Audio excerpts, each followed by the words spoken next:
私がおばさんになっても泳ぎに連れてくの。派手な水着はとても無理よ。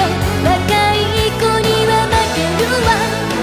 私がおばさんになっても本当に変わらない。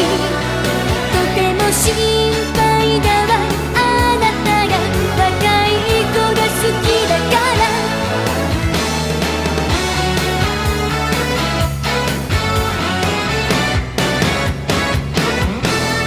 そんな話は馬鹿げている。あなたは言うけど女盛りは塾だとあなたが言ったのよ。